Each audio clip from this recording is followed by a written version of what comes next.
Wanita cantik cucu Bung Hatta gugat Jokowi dan Mendagri. Cucu Wakil Presiden RI pertama Muhammad Hatta, Gustika Fardani Yusuf menggugat Presiden Joko Widodo dan Mendagri Tito Karnavian. Kabar tersebut lantaran Gustika keberatan dengan pelantikan 88 pejabat kepala daerah. Gugatan Gustika itu dilayangi ke Pengadilan Tata Usaha Negara Jakarta. Tergugatnya tertulis Presiden RI dan Mendagri RI. Selain Gustika, ada 4 penggugat lainnya yang terlihat di SIPP PT UN Jakarta, yakni Adito Harinugroho, Lilik Sulistyo, Suci Fitriah Tanjung, dan Yayasan Perkumpulan untuk Pemilu dan Demokrasi. Dalam pokok perkaranya, cucu Wakil Presiden pertama RI ini menggugat Jokowi dan Tito karena mengangkatkan dan pelantikan 88 PJ kepala daerah rawan mengandung penyalahgunaan kekuasaan.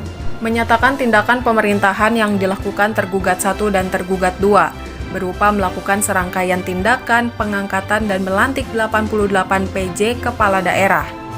PJ Gubernur Provinsi sebanyak 7 orang, PJ Wali Kota sebanyak 16 orang, dan PJ Bupati sebanyak 65 orang selama kurun waktu sejak 12 Mei 2022 sampai dengan 25 November 2022.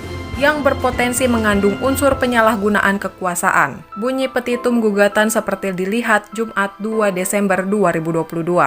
PT UN Jakarta diminta menyatakan tindakan pemerintahan yang dilakukan Jokowi dan Tito dengan mengangkat dan melantik 88 PJ kepala daerah mengandung unsur penyalahgunaan kekuasaan karena dilakukan tanpa terlebih dahulu menerbitkan peraturan pelaksana. Para penggugat menilai tindakan pemerintahan tersebut merupakan perbuatan melawan hukum.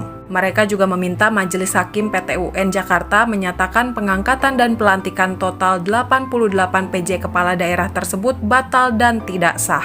PT UN Jakarta diminta memerintahkan Jokowi untuk menerbitkan peraturan pelaksana sebagai tindak lanjut dari keberlakuan pasal 201 ayat 9, 10 dan 11 UU 10 2016. Para penggugat diminta PT UN Jakarta menyatakan batal atau tidak sah tindakan Jokowi dan Tito yang mengangkat dan melantik 88 PJ kepala daerah.